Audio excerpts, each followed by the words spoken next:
everyone. My name is Frank Salazar, and I am a proud member of the Choose to Change mentoring program. Is this better? Testing, testing. I'm a proud member of the Choose to Change mentoring program. The Choose to Change mentoring program is a self supporting Christian based group sponsored by the Choose to Change Foundation. Hold on, there's a. There's a feedback.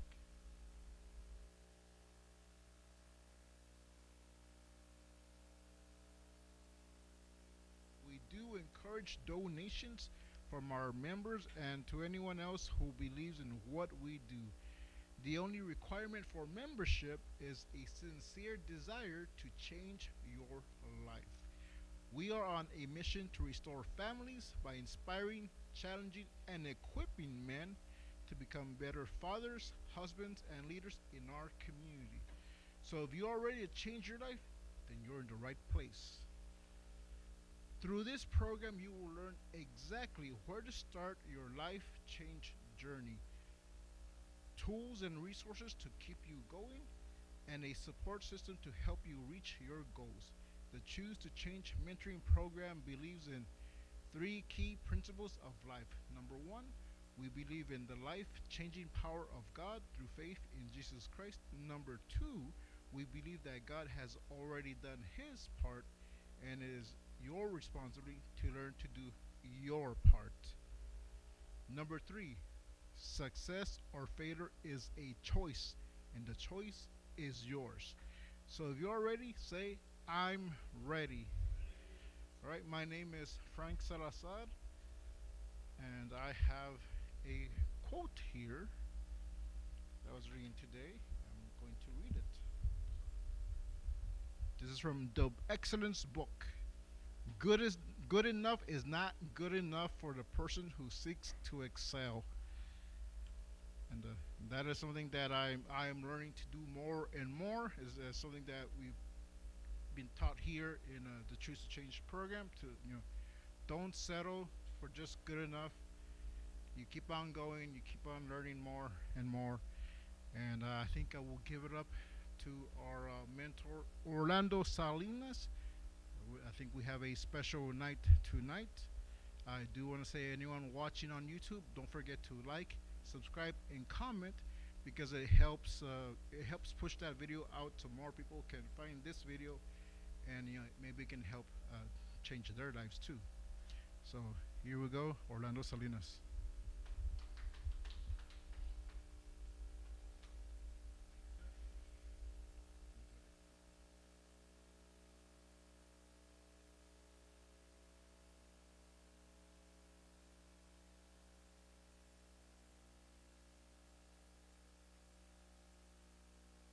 Tick, testing. Frank is learning to be. I'm trying to help Frank to be a better presenter, a better communicator, and and you may not know that, but he is official. He's an official member of the Toastmasters. And if you don't know what that is, look it up. It's a worldwide international speaking club or association where anybody can go and from all walks of life, doctors, ex-cons, anybody can go in there just to learn to be a better speaker. A lot of people go there because their job requires them to speak, but they don't know how to be public speakers. So you go to Toastmasters, which is designed to help you learn how to be a better speaker. Anyway, welcome. I want to thank everybody for coming here tonight. I want to share some things about the storms of life. I want to talk about storms.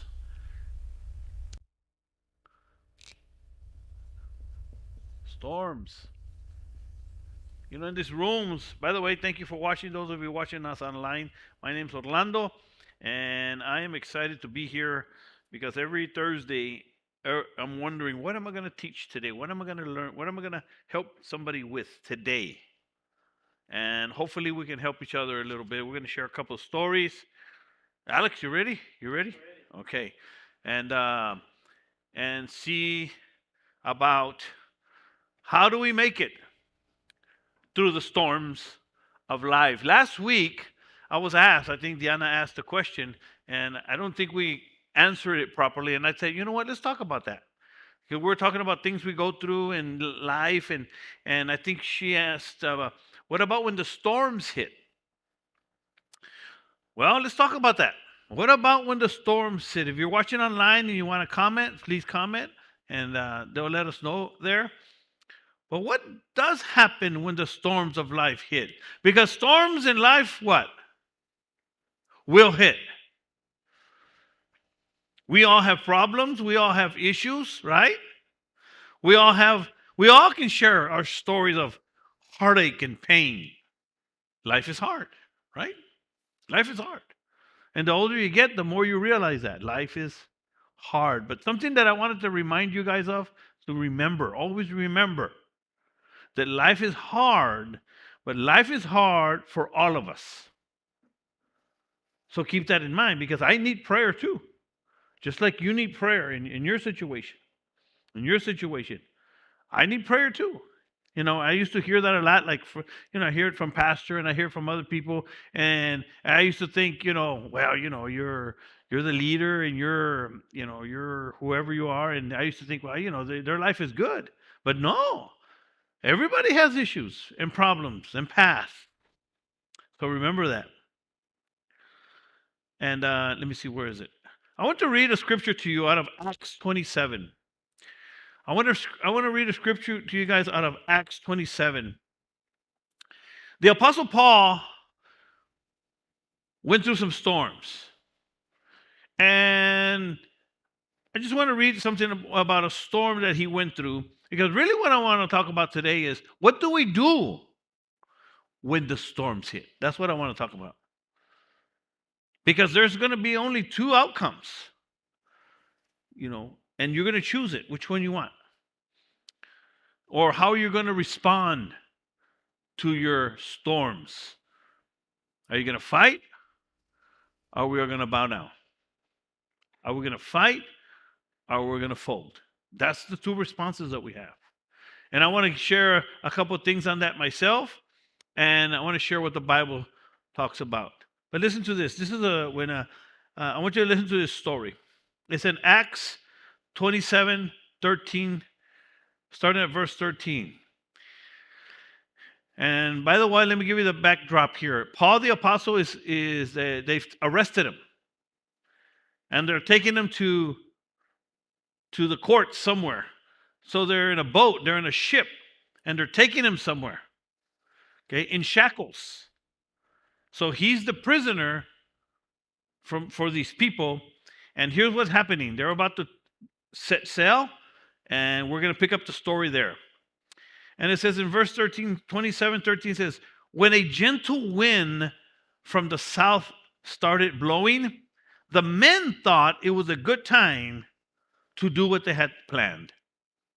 So they pulled up the anchor, and we sailed along the coast of Crete.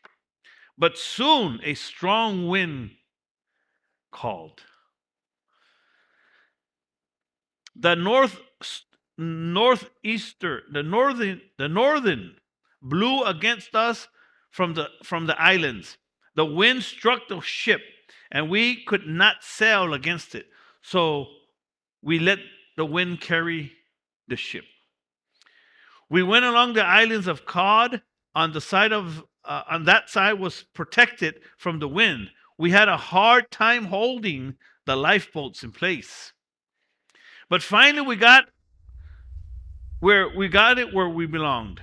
Then the sailors wrapped ropes around the ship to hold it together. They lowered the sail and let the ship drift along because they were afraid it might hit the sandbanks in the Gulf of Syrtis.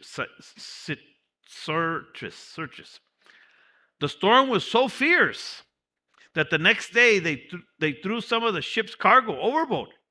Then on the third day, so now there's 3 days, they're going through a storm. With their bare hands, they threw over some of the ship's gear. For several days, We could not see neither sun nor stars. I mean, they were in the storm. And a strong wind kept blowing. We finally gave up. Listen to this. We finally gave up all hope of being saved.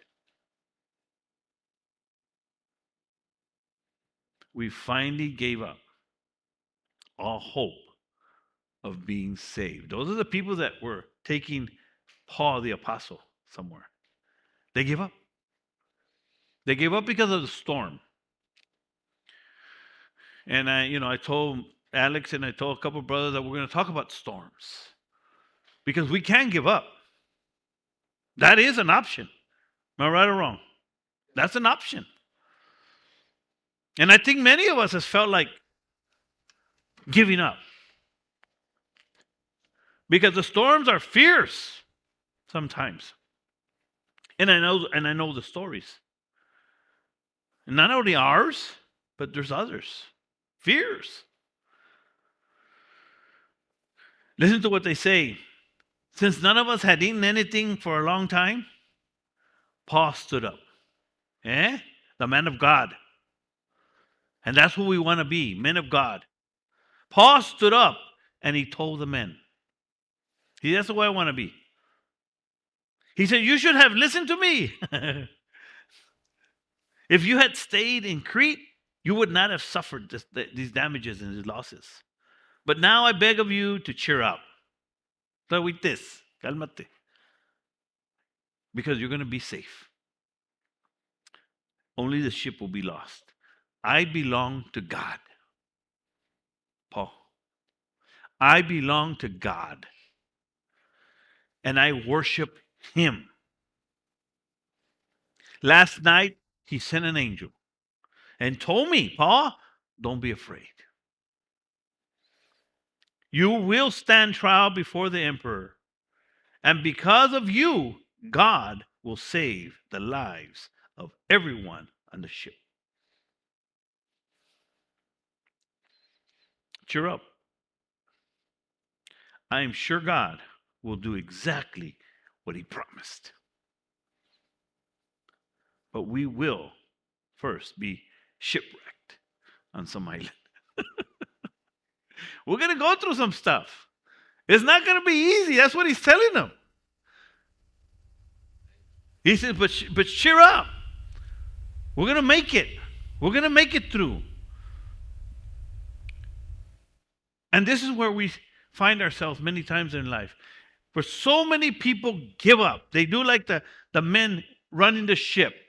They lost all hope of ever being saved. Isn't that what so many people do? They lose hope of a better tomorrow. They lose hope of a better marriage. They lose hope.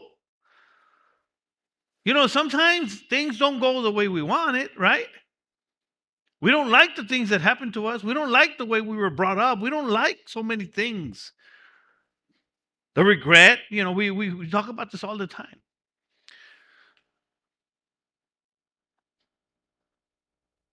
But who do you want to be? Paul? Or the sailors that gave up? As I was researching this, man, I hope I didn't lose it. Oh, man. What happened to No. What happened? There it is. Here's what God wants us to do. And a lot of times we forget. And we have to be reminded, which is why we come to church, which is why we come here. We have to be reminded. And I could have brought up a lot of scripture, but I thought this is the one that came to mind and the one that I thought, this is going to be what we're going to share tonight. And then I'm going to share a couple of stories of men from the Bible that we know very well. And then I'm going to allow us to share a couple of things so that we can be encouraged. Because I believe there's two very strong men here that have, all of us here actually, that are overcoming. But Proverbs 3, 1-8 says like this, my son. This is God speaking to us, my son. Don't forget my law, but let your heart keep my commandments. for length of days and long life and peace they will add to you. Let not mercy and truth forsake you. You keep on doing what's right. In other words, that's what he's saying. Bind them on your neck. Write them on the tables of your heart. You're going to need it. And so find favor in the sight and esteem in the sight of God and man. Trust in the Lord with all your heart. Lean not on your own understanding. In all your ways, acknowledge him, and he shall direct your path. Do not be wise in your own eyes. Oh, man, we want to do that so many times. But fear God and depart from evil. It will be health to your flesh and strength to your bones. This is what God asks us to do in the storms of life. I want to give you just a couple of examples. Who remembers Shadrach, Meshach, and Abednego? Shadrach, Meshach, and Abednego. King Nebuchadnezzar had made a decree in Daniel 3 that everybody should bow down. That everybody's going to bow down to his idols. And if you didn't, he was going to kill you. But Shadrach, Meshach, and Abednego were Christians. They trusted God. They believed in their God. And they were not going to bow. Listen to what they said. Meshach, Shadrach, and Abednego answered the king and said, O King Nebuchadnezzar, we have no need to answer you in this matter. If that is the case, in other words, that you're going to kill us, throw us in the fire if we don't bow down, if that's the case, our God whom we serve is able to deliver us from the fiery furnace and will deliver us from your hand. That's their attitude. And O king, by the way, and even if he doesn't, it's one of my favorite stories. Even if he doesn't save us, let it be known to you, God, that we still won't serve your gods, nor will we worship God, the golden image, which you want us or are forcing us to do. See, and that's what we had to do, right? That's what we're having to do in our lives right now. We're not going to bow. I remember doing that very distinctly in prison, right? Just having to, I'm not going to bow. I don't know how this is going to work out, but I'm not going to bow. I'm going to be the man of God that God's called me to be. I don't know how it's all going to work out. And it did. In Daniel, look at what happened to Shadrach, Meshach, and Abednego after they got thrown in the fire. Listen to this. Just remind me of a scripture that says, when a man's ways please the Lord, he makes even his enemies to be at peace with him. Listen to what happened to Shadrach, Meshach, and Abednego and the king. King Nebuchadnezzar went near the mouth of the burning fiery furnace, and he spoke to Shadrach, Meshach, and Abednego, servants of the Most High God. Come out. Come here.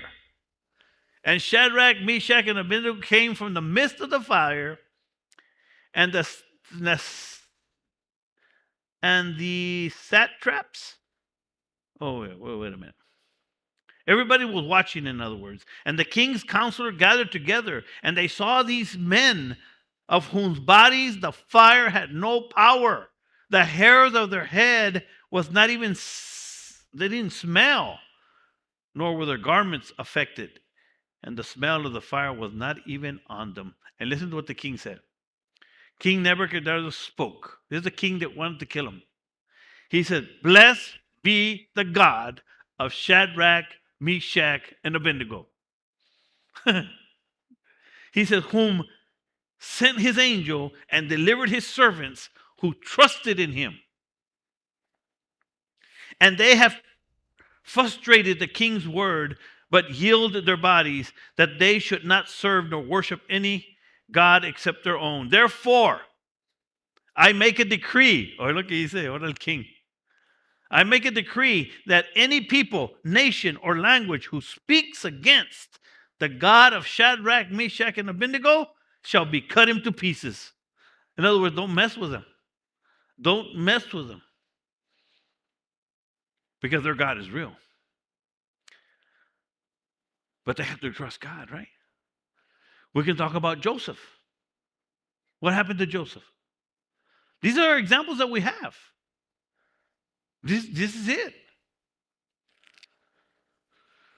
And I remember these stories. I was just thinking about that today. I was praying about what I wanted to share tonight. And these stories of what just came out in Job. But these two right here, Joseph, at a very young age.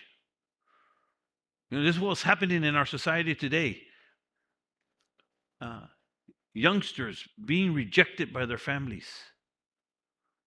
And that's what happened to Joseph. He was rejected by his own family. His own family cut him off. Who remembers the story? His brothers hated him. But Joseph had something very interesting about him. He loved God. He honored God. And for us, us people look at us that we trust God and we honor God. And we want to do that, right? Not that we're perfect, but people find that very strange. They don't understand that.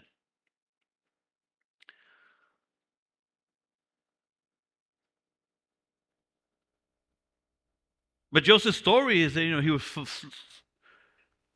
left for dead by his own brothers, right? He was sold into slavery. He was falsely accused in prison and thrown into prison. And in prison, even his friends, his homeboys said, "I'll write to you. I'll send you money. I won't forget about you." And what happened? They forgot about him. But the Bible says that he kept trusting God, that he kept believing God. But then one day, Pharaoh had a dream. Somebody needed some help, and only Joseph could help him. Who remembers the story? The dream, the Pharaoh couldn't sleep. He had a dream. And nobody could figure out this dream, but Joseph had a gift that he could interpret dreams. And here's what happened to Joseph. After all these years, at a very young age, rejected, sold into slavery, in prison, finally, on God's timing, God turned it all around. He's the one that said, what God meant for evil, for the devil went for evil, God meant for good. He's the one that said that. So let's listen to how it all turned around for him. And we'll share some things. So the advice was good in the eyes of Pharaoh, and in his eyes and of all his servants. And Pharaoh said to his servants, "Can we find in such a one as this, a man in whom is the Spirit of God?" In other words, he had recognized this man is a man of God. He trusts God. Then Pharaoh said to Joseph, "Insomuch as God has shown you all this, therefore, because you're a man of God, because I could see it, because you've proved it, therefore, there is no one as discerning and wise as you. You shall be over all my house." Put him second in command. "And all my people shall be ruled according to your word. Only in regard to the throne will you be greater than you, then no one will be greater than you." And Pharaoh said to Joseph, "See, I have set before you over the land of Egypt." Then Pharaoh took his signet ring off his hand and put it on Joseph's hand, and he clothed him with garments of fine linen and they put a gold chain on him, around his neck, and he had him ride in his second chariot, el limo, which he had, and they cried out before him, bow your knees, bow your knees.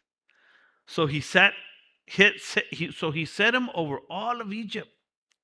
Pharaoh said to Joseph, I am Pharaoh, and without your consent, no man may lift his hand or foot in all the land of Egypt. Pues, he gave him some power. He gave him some power. I don't know how much power God is going to give me or how much he's going to allow me to see or how much longer he's going to allow me to see it. How much strength more he's going to give me. How many more years of life I'm going to have. I don't know. But I decided I want to be like Joseph. I want to be like Shadrach, Meshach, and Abednego. I want to continue moving forward because I know where I come from and what God saved me from. This is what the whole process of change is, learning how to deal with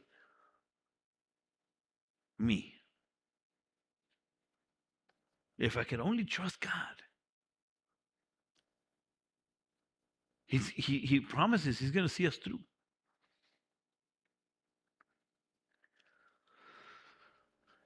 So I know that we're going through some storms. I know, Alex, you are. I know, Chris. And I really, really think about that a lot. Not only you guys, but other guys. And really, that's really the name of the game of life, making it through the storms. Because it's not like, I mean, that's it. What else do we do? Either keep fighting or we give up. You know my story. I just want to get better in what I do. That's all.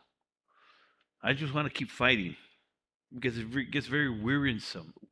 Wearisome? Is that the word? It gets tiring.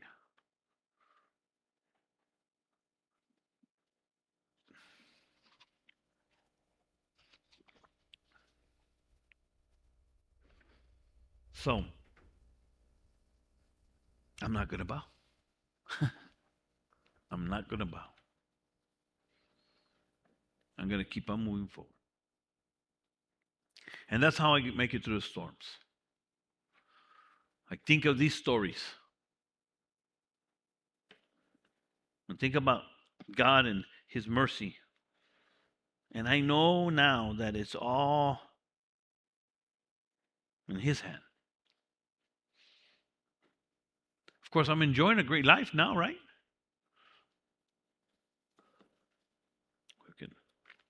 So I wanted you guys to share just a couple of things of how you've been making it through your storm.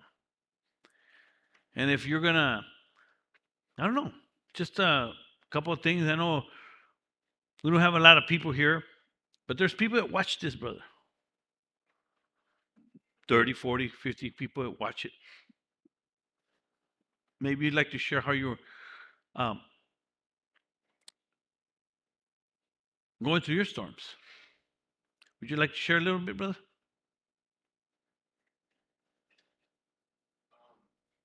We got a microphone for you right behind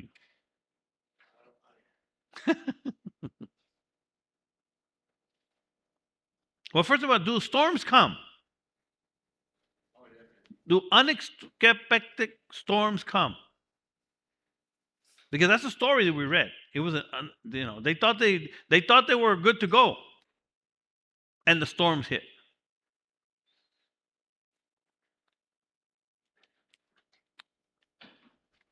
How are you navigating, brother? Well, the navigating is difficult because obviously the storms are here. You know, you're going through going through storms, and um,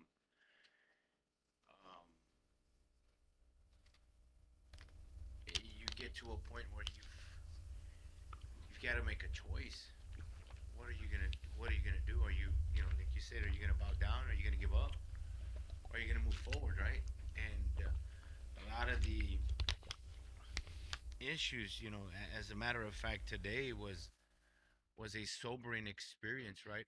Where you're presented with some information for the first time, and you actually read information that's been placed for you, and you come to a point and you realize, right? Because you try to be strong, and you try to put up a front and say, you know what, I'm going through this, and of course we're gonna get through it, right? But you put a facade, so to speak, and you say, no, everything's okay, everything's all right. And as I was listening and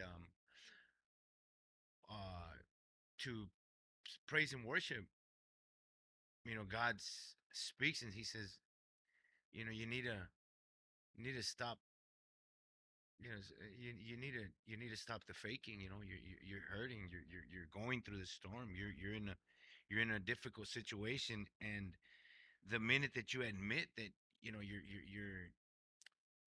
there's a we have a flyer that we've been passing out in outreach for the past weeks that we've got, and it says, is your spirit broken? Right? You're going through these storms, and a lot of times our pride doesn't allow us to let that work through itself and say, you know what, and admit that, you know what, my spirit is broken. I failed, and that's a hard pill to swallow, to say, you know what, I failed. I failed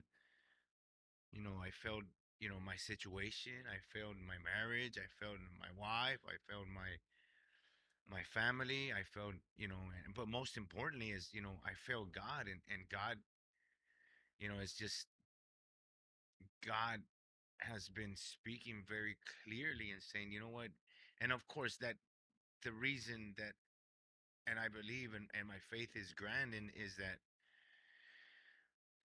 when you've come to the realization that you're going through this storm, and when you put it all out there, you go through the confession, you admit to where you're at, you accept where you're at, and you decide to make a change, you choose to change your circumstance. And when you place it all out there and you come to a point where, yes, I'm going through the storms, but on this flip side, and to encourage anyone out there, is that for the first time in your life, you begin to have um, there's nothing to hide anymore. It's all out there. So there's no more hidden sin. There's no more situations that God has already knew everything, right? But now you've confessed it, you've come forward, and now you have a decision to make. Are you going to bow down, or are you going to pull through to the storm? And once you've made that decision, yes, the crushed spirit, and but now more than ever, God's on our side, and I have to hang on to the promises of God, because His promises are real, and we have to. I have to continue going through whatever storm, because it's not my first rodeo. It's not my first storm, and I look back now, and He's helped me through every single storm in the past. Doesn't make it. This one's a much more harder to swallow, so to speak. Right? But nevertheless, it's God's the same today. He was the same yesterday, and He'll be the same forever. And I'm just, you just have to pull through the storms, and accept the reality. You know what? I failed, and I have to move forward. I'm in a storm, right? So I got to set the sails. And what am I gonna do to change that? What am I gonna do to move forward? And it's very evident in this, and just to, you know, just to, we're in the right place, because for the first time in my life, as I've been attending these classes, and I've been praying more than ever, and I'm much closer to God, and I have a plan. I've made a decision. I've got some goals. I'm following the steps. Beginning to obey the advice and beginning to move forward and make a change for the better, right? Because I'm trusting God and I'm allowing myself to be taught, to be re-educated, because what I was doing obviously was not good enough. It didn't it led to no results. So, or it did have results, but it's not the results that you were not the results that you're looking for. So, um nevertheless, I just want to finish up, brother Orlando, that there was this hard decision today, because today was one of the most difficult day in the past 6 months of my life. And today I'm glad that I'm here, because I'd rather not be nowhere else than to be here before you, and just to listen to the stories. It was just, it's blessed be the Lord, of these men who were in the fiery furnace, and he said, "Come out." So blessed be the Lord of these men who, yeah, and I couldn't, I can't say those.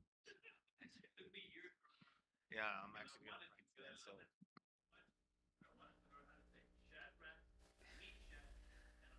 that's one of my goals.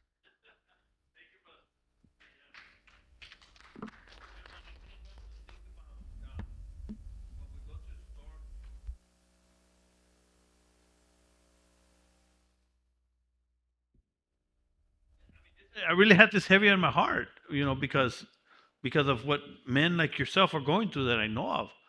Like I talk a lot about this. The process of change and overcoming and success, but these are real struggles that I don't know if sometimes I don't understand if people can grasp it or don't want to grasp it, or because the way we deal with problems, I mean, they'd put us on drugs or something if we didn't have God, you know, antidepressants.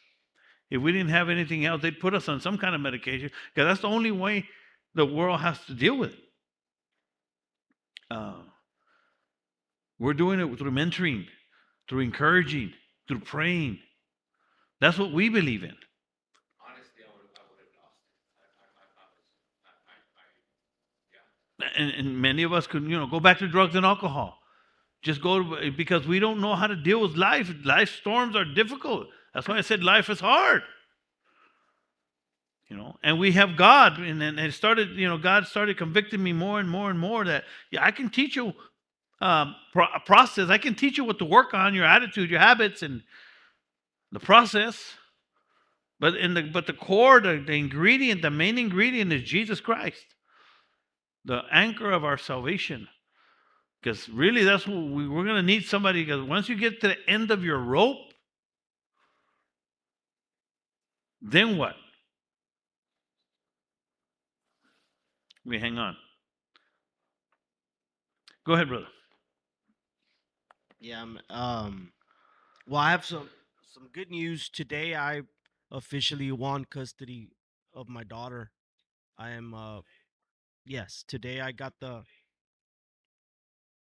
I am the Wow. sole managing conservator of my daughter. Wow. Full custody. I mean, I'm talking about full custody, and I'm That's very huge. happy about that. And it was a long journey. My daughter, she's a very brave, strong little girl. Just getting to know her, me learning myself. I had to learn. I'm having to learn to be gentle because I'm not gentle by nature. Uh, so I have to, learn to be gentle with my daughter. I'm learning to be gentle because I'm not naturally gentle because I have a little girl. I don't have a little boy. So one of the things that when I was facing my life sentence, and she was barely born, and I knew I could probably never see her again. I think that was my first big storm. That storm was so huge that once I weathered that one, I knew that any storm that came my way, I could weather. Even though the storms that have come after that have been huge. Uh, one of the first storms that hit me upon my release and upon my first anniversary of my company being in existence, I had a catastrophic injury that should have paralyzed me. A lot of people don't know the emotional aspect of my recovery. They saw my physical, everybody saw me in a walker, and then eventually I got first in a wheelchair, then in a walker, then eventually I was able to walk again, then go back to work. It was a challenge. Now, but the emotional, a lot of people don't know that I know that I'm not the same.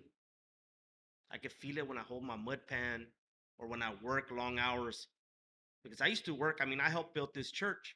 I used to work 17 hours on this church daily and wouldn't even take breaks. Would just drink water. I can't do that no more. Like, I can't stand for 17 hours like I used to.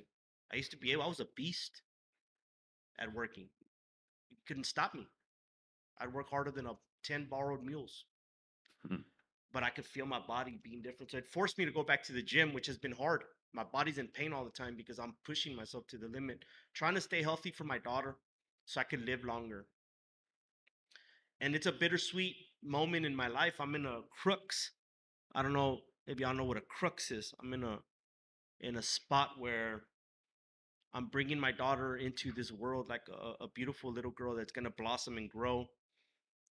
And I'm exiting my mom because my mom is dying, and she's dying in front of me, dialysis. Hearing that she breaks down. My daughter told me today that today she was crying. She went into a depressive mode. Having counsel her at night, um, waking up at 3 in the morning and counseling her when she's crying in her bedroom. Uh, those things are challenging emotionally for anyone, right? And those storms. I mean, if I didn't have Jesus, I would have collapsed. Like I don't know how I would have survived or made it. And I thank God that He sent me my daughter, because even if I'm hard on her sometimes, I love my daughter more than anything in the world. And God, I think, sent me Megan so I could stay focused. Like God said, here, because you're all over the place. Mhm. Here, this little girl's gonna force you to change. She's gonna force you to become better, and I do. I'm getting better in her discipline. I'm learning better discipline methods, because like screaming and scolding her when she does bad doesn't really work. So I had to learn different things because I don't want to damage my relationship with my baby girl, because I love her and I want us to have a good bond. But I'm from that old school Mexican, like, hey, you're gonna do what I tell you to do, or pow pow. But but it's different because little girls are, you have to be gentle with them and stuff. And I'm learning that. I didn't know that by nature. I'm growing with my daughter. I'm becoming better because of her. So my daughter is it's a blessing. I love spending time with my baby girl. That's probably one of the most important things in my life, and I love spending time with her. Holding that balance. I think one of the storms is the daily mental storm. Like, everybody talks about these big storms that happen in your life, but nobody talks about the mini storm inside of your brain that's there every day. The balance. Am I doing enough, or am I doing too much? The balance of when to give to God and when to take action. That balancing act of being a man of God, of walking in the spirit and then walking in the flesh. The temptations that life throws at me. All the girls walk around with yoga pants. So it's crazy. The world is insane.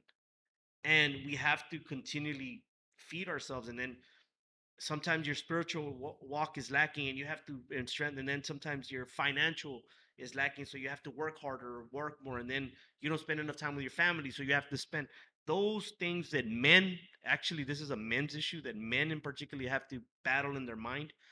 That is a daily storm for a lot of men. The balancing act between my spirituality, my finances, my family time, this juggling act of men. And it's not easy. And if we didn't have mentors, like I have a personal mentor, and I'm very grateful for God for Orlando. I had said it in the interview with Daniel. A lot of people see what Orlando does, but y'all don't really know what he does in secret, which is more huge than what y'all see. What he does in the secret place, in the mentoring place, or the one-on-ones that he does with the men that he's invested time in. And I remember when Daniel interviewed me, because I believe in ROI, right? I said it's be a spit in the face to my mentor if I don't succeed, because he's invested so much time in me. Like, I carry that. That's a spit in the face to my mentor who's invested 4 years in my life and has never left me, for me to fail, for me to walk around like a failure after I hear my mentor pushing me and telling me you can do it. I'm proud of you. You can do it. So having a mentor in itself is a big advantage that I have over other men. And I'm very grateful that God put my mentor in my life, because without that, balancing that, because I know I can go to him if I have some tough. I've talked to him. I've told, and when I'm tripping, he's gonna tell me, Chris, you're tripping, and you need that. Men need that. You can't, if you have friends that don't reprimand you, I'm very grateful for this contractor that gave me a chance, and he scolded me about my finances. He's like, I've known you for 4 years, Chris. You can do better. You could be a boss. And he scolded me, and it hurt me. And I was like, you're right. I'm not going to get mad at my friend for pushing me and telling me the truth. Like, hey, you're squandering your. He's like, no one can do what you do, Chris. You could come in here and get 3 different paint crews and organize them and get something done. He said, you would get paid huge for just what you do. And you squander you're too scattered. You need to focus on your business more. And he just, the things he told me bothered me, but a good friend tells you those things. And I'm grateful for the men that came into my life and spoke into my life. And I think that helped me weather some of the storms. But the main anchor is Jesus Christ. He's the one that anchored my faith. And then I'm grateful that he sent me a beautiful little girl for me to care for, to keep me from being scattered-brained. And I'm grateful for my mentors that have been with me. And without all of that combination of things and a willingness to succeed, I don't think that I would have been able to weather the storms that have come in my life. But I'm very grateful for this class, very grateful for my mentor, very grateful for all of you. Yeah. And in spite of all of my shortcomings, I love Choose to Change. Yeah, I love this class, and I love coming here. And that's all I have to say. Thank you guys so much. Yeah. It's interesting as I'm listening and as I'm thinking about what we do. Because as you can see, there's not very many men here, because very few, and that's just a fact. Very few make it. I mean, that's just a fact. Um,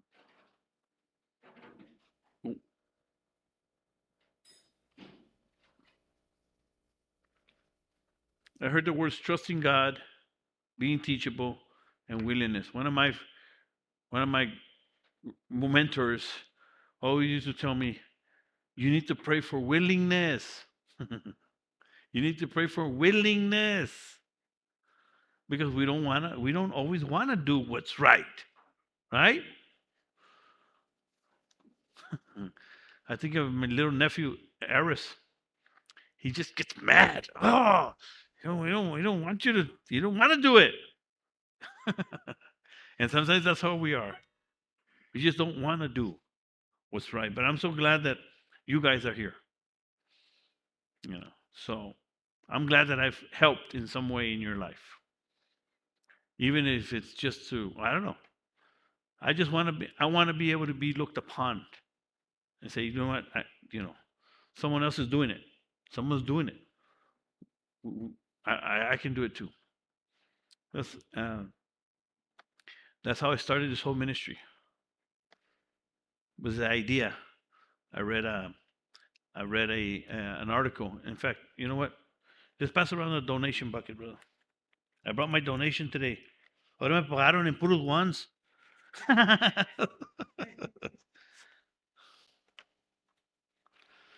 I remember, I'll close with this. I remember reading an article by T.D. Jakes. And T.D. Jakes was being interviewed, and he was being asked why he did what he did in his community. Why did he help so many people in his community? Why was success so important to him? And he said, oh, and he was talking about the black community. He says, what do you think is your community needs, or what do you think um, would help your community? He says, I believe that I want to be successful. He said, I remember, I wanted to be successful because I always thought that if someone of my own people, his own black community, what they needed to see somebody else be successful of their own kind. And in our case, it would be Hispanics. In their case, it would be black folks or whatever it is. He says, I thought that I believe that if black men see other black men be successful, then they can believe that they too can be successful. He said something like that. And I grabbed that. And I said, you know what? I want to be like that. If an ex-con, an ex-drug addict like me can be successful, then I can be an example to others that they also can say, man, if he can do it, I can do it. And I remember that little thought and that little idea just sparked, it was a seed, because I read that in prison, that later sprouted out into choose to change, being an example. Guys, I appreciate you being here. We're next Friday, man. Next Friday is the event. So next Friday we're having our event. Wow, so close. We're having our event, first annual event. We had a few sponsors that helped us out. It came together. I almost didn't do it. Very challenging. But, we're going somewhere with Choose to Change. We're making things happen. Not only in the community, people are realizing. We had several businesses that bought tables, sponsored, and I'm so grateful for these people. I was thinking about this. I was looking at the banner that we're making, and I was thinking about all these businesses. I was like, wow, all these people believe in what we're doing. They believe in what we're doing. If I could only work harder into telling more people about what we do, so that we can continue building this organization to continue changing lives. Yeah. So, guys, thank you for coming again. We'll see you next week, 7 o'clock. It's going to be an exciting weekend next week, and we'll see how it goes. That's all I have. Thank you for coming. God bless you.